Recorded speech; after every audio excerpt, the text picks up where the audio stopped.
بسم اللہ الرحمن الرحیم۔ السلام علیکم ورحمۃ اللہ وبرکاتہ۔ حضرت علی نے فرمایا، اللہ پاک پر بھروسہ رکھیے، وہ صحیح وقت پر صحیح دروازہ کھولے گا آپ کے لیے۔ حضرت علی نے فرمایا، دنیا میں 1000 رشتے بناؤ، لیکن ایک رشتہ ایسا بناؤ کہ جب ہزاروں آپ کے خلاف ہوں تو وہ آپ کے ساتھ ہو۔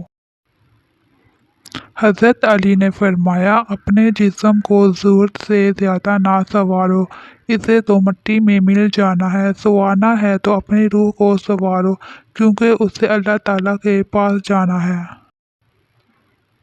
حضرت علی نے فرمایا، پریشان مت ہوا کرو، تمہارے رب کا تم سے وعدہ ہے، ان مع العسر یسرا، بے شک مشکل کے بعد آسانی ہے۔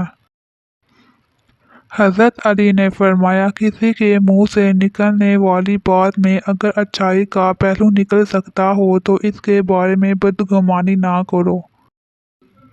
حضرت علی نے فرمایا، جو ذات رات کو درختوں پر بیٹھے پرندوں کو نیند میں گرنے نہیں دیتی، وہ ذات انسان کو کیسے بے یار و مددگار چھوڑ سکتی ہے۔ حضرت علی نے فرمایا، اللہ کے ڈر سے ایک گناہ چھوڑنا لاکھ تہجد اور نوافل سے بہتر ہے۔ حضرت علی نے فرمایا، جب دل گھبرائے تو عالم نشرح پڑھ لیا کرو، بے شک ہر مشکل کے بعد آسانی ہے۔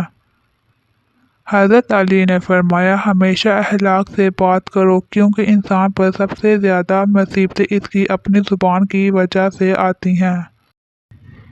حضرت علی فرماتے ہیں، دنیا میں 1000 رشتے بناؤ، لیکن ایک رشتہ ایسا بناؤ کہ جب 1000 آپ کے خلاف ہو تو وہ آپ کے ساتھ ہو۔ حضرت علی، غلط بات پر غصہ آ جانا شرافت کی نشانی ہے، لیکن اسی غصے کو پی جانا مومن کی نشانی ہے۔ حضرت علی نے فرمایا، فجر کے وقت اگر خود آنکھ کھلے تو سمجھ جاؤ کہ اللہ تم سے راضی ہے۔ حضرت علی نے فرمایا، اپنے بہترین وقت کو نماز ادا کرنے میں وقف کیا کرو، کیونکہ تمہارے سب کام تمہاری نماز کے بعد قبول ہوں گے۔ حضرت علی نے فرمایا، انسان کی اچھی نیت پر وہ انعام ملتا ہے جو اچھے اعمال پر بھی نہیں ملتا، کیونکہ نیت میں دکھاوا نہیں ہوتا۔ حضرت علی، انسان کی عقل صرف اتنی ہے کہ اسے جانور کہا جائے تو ناراض ہو جاتا ہے اور شیر کہا جائے تو خوش ہو جاتا ہے۔ حضرت علی نے فرمایا، دعا مانگنا کبھی مت چھوڑنا، ہو سکتا ہے جس چیز کے لیے تم روتے ہو وہ تم سے بس ایک دعا کی دوری پر ہو۔ حضرت علی نے ارشاد فرمایا، رزق ہو یا محبت، قدر نہ کرو تو رب چھین لیتا ہے۔